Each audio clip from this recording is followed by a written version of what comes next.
మేలు చేశాడు, ఇలా చాలా చాలా చెప్తావా లేదా?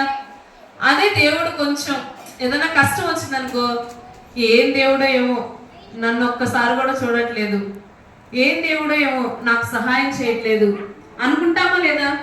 ఖచ్చితంగా అనుకుంటాం. ఏంటి నాకే ఇన్ని కష్టాలు ఎందుకు, నాకే ఇన్ని బాధలు ఎందుకు, నాకే ఇన్ని ఆర్థిక సమస్యలు ఎందుకు, నాకే వ్యాధి బాధలు ఎందుకు అని మనం ఏం చేస్తాము, అనుకుంటా ఉంటాం కదా. మరి మంచి జరిగినప్పుడు మంచిగా మాట్లాడతాము, ఏదైనా బాధ కలిగితే మనుషులు కనుక ఎవరమైనా సరే ఖచ్చితంగా ఏంటి నాకు ఈ బాధ అని అనుకోకుండా ఎవ్వరు ఉన్నాం. మరి దేవుడు మన గురించి మాట్లాడినప్పుడు ఆయన ఏం మాట్లాడుతూ ఉన్నాడు? ఒకసారి మనల్ని మనం ప్రశ్నించుకున్నాం, నా జీవితం ఆయనకు అంకితం చేయడానికి కోసమే కదా. అప్పుడు ఆయన దగ్గరికి వెళ్ళినప్పుడు దేవుడు మన గురించి ఏమి మాట్లాడతాడు? యోబు గురించి ఒక సాక్ష్యం చెప్తున్నాడు దేవుడు. చూద్దాం, చూడండి. యోబు గ్రంథంలోనే 1వ అధ్యాయము 8వ వచనం చదువుకుందాము.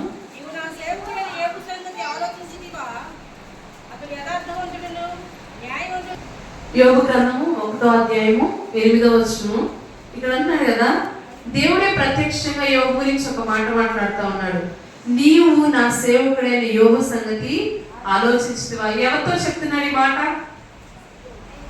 సాతానుతో చెప్తా ఉన్నాడు. యోబు గురించి సాడీలు చెప్తామని అపవాది అయితే దేవుడు రివర్స్ లో యోబు గురించి ఒక సాక్ష్యం చెప్తున్నాడు. ఇక్కడ నా సేవకుడైన యోబు సంగతి నీవు ఆలోచించువా? దేవుని సేవించేవాడిగా యోబు ఉన్నాడు. అందుకే నా పలానా వ్యక్తి ఉన్నాడు కదా ఊజు అనే దేశంలో, ఆ యోబుని